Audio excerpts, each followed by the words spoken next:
Hey guys, welcome to today's video. It is Cyber Monday and I'm going to share with you all what I am not purchasing, what I have seen online or in store that just for one reason or another did not interest me. And I have a list in front of me that's pretty long, so we're gonna hop straight to it.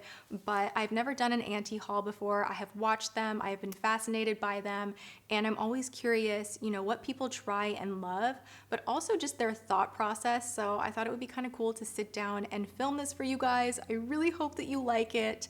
It's kind of weirding me out that I'm like, I don't know what to do with my hands. Like normally I'm holding a product and I'm like, this one swatches beautifully, or like, oh my God, this was a disaster, but I only have my notes. Just so you guys know, I have notes when I film. Like, I do my makeup homework. First on the list of things that I am not interested in purchasing comes from Lancome. Now they came out with a little glitter dust. I have seen pretty photos of this on Instagram, but the packaging to me reminded me of something called Clean Color that I purchased at the dollar store, and I actually talked about favorably years and years and years ago. It just, the packaging looks so cheap and the product itself is not. And beyond that, I mean, I kind of have an issue with Lancome. They've had quite the, you know, path of controversy. A lot of people, whenever I've brought up Lancome, will just destroy the comment section and get very passionate about the company not being honest with how they've charged customers and overcharging them and bad customer service and lying about ingredients. And because of that, I've actually listened to you guys and I've taken a big step back, and I don't want to support a company that you guys aren't down with. So whenever I see their stuff, I really kind of turn away and I hear all of you guys in my mind. So you guys, you know, you give me information that helps me with my decision making as well. And I've never been able to hop back on board. So I'm kind of blown away that Ulta is carrying them now with the level of controversy that they have had. I have, to be fair, liked some of their stuff in the past, but some of their more current things, you know, there were a lot of problems with broken eyeshadows and the ingredients and things drying out and then putting not so great ingredients in lip products. And because of that, I'm just like, ugh. I really thought I was gonna do this, you guys, but I'm not gonna purchase the Anastasia Beverly Hills Prism palette. I'm gonna be talking about things that make me really uncomfortable in this video, but we're just gonna do it. We're gonna have a real conversation. So for years, it has puzzled me that I am not on the Anastasia Beverly Hills PR list. I don't understand what I ever did to the company to upset them so much that they've never sent me anything. And you guys know, they send out a ton of PR to smaller Instagrams, to smaller channels here on YouTube.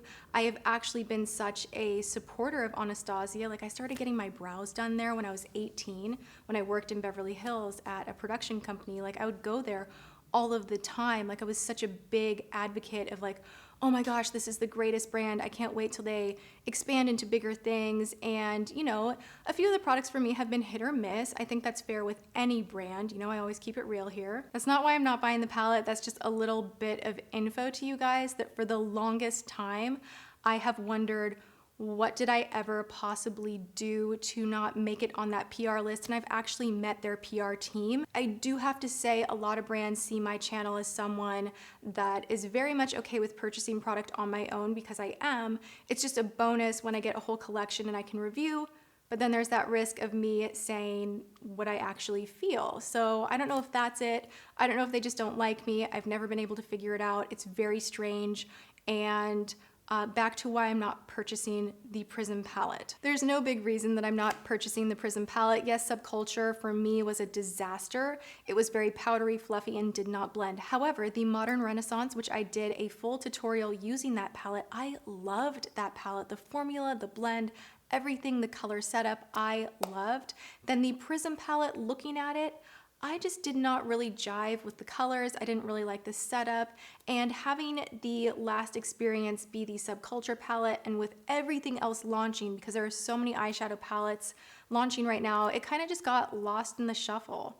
Do you guys feel that? Like, I didn't think that it was like a smash hit palette, and that's just why I'm not buying it. I kind of feel like that ship has sailed. So Are there any other things from Anastasia that you guys want me to review? Just let me know. I'm happy to purchase on my own and still review things. We have the Lancome Shaker Vault. Now this is another one of those items that I actually really love. I did a dedicated video to the Juicy Shakers. I tested out the matte shakers, I believe when I collabed with Laura Lee.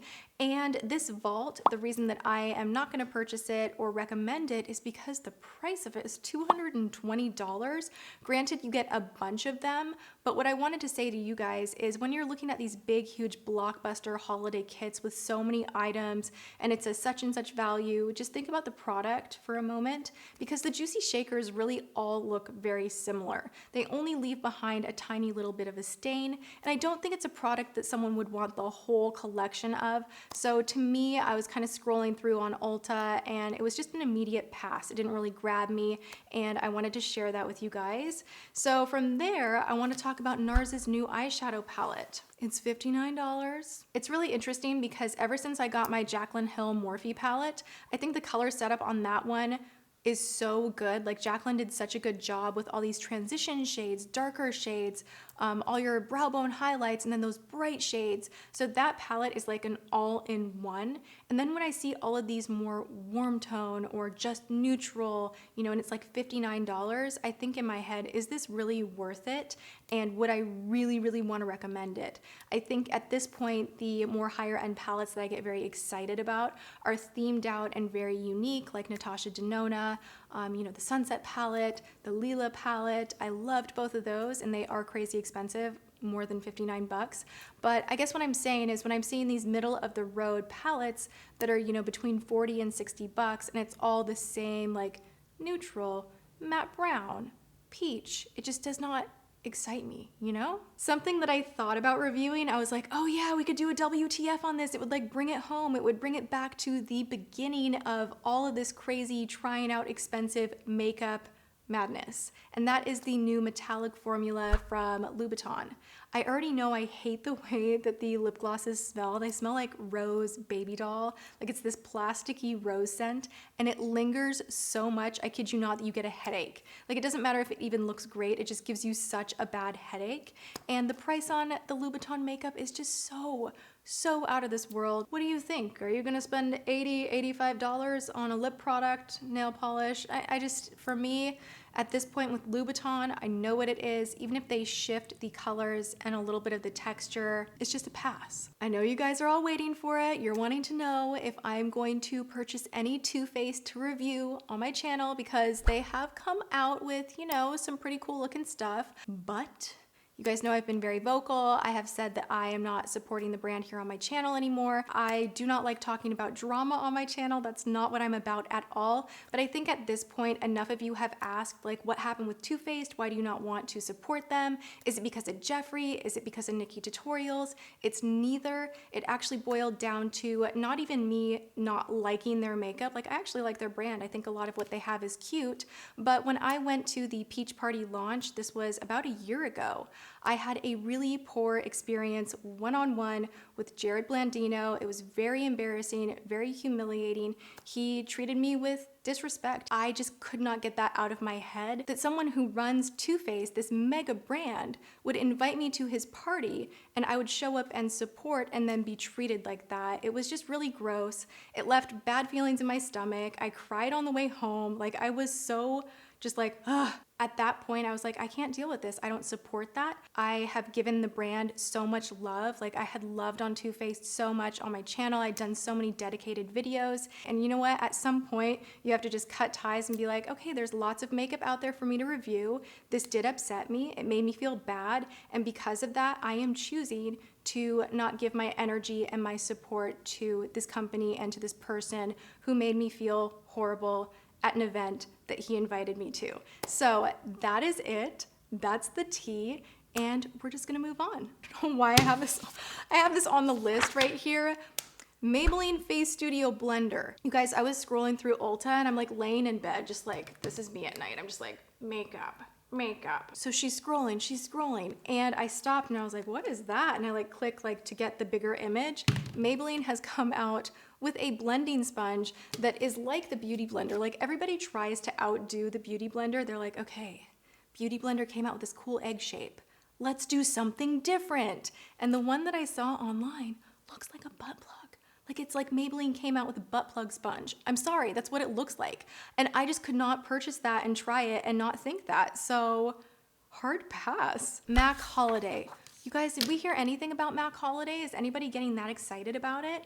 I'm not excited about it. What I am excited for is Patrick Starr's collab, the packaging, the powder. Just like he is so big into baking that I know this powder is gonna be so good and I cannot wait to get my hands on that. I cannot wait to get my hands on the whole collection. Like I'm actually very, very excited for it. But I was looking at the mall, like in person at the MAC Holiday collection, and I was just kind of like, like it didn't look like anything that special. Do you know what I mean? I just wanted more. All right, you guys, those are all the things that I'm not purchasing. This was probably the most rough video I've ever made. Normally I'm like, I don't like this, but I love that. And I didn't really do that this time, but I do want to share with you guys for the most part. Of course, there were a handful of brands that we talked about that I'm not on board with. But for the most part, all of these companies, I have so many favorites from their line. And I don't want you to think that just because I don't like one product means that I hate the whole thing. There's mainly love here on my channel, but you know, we have to talk about the things that don't work out too.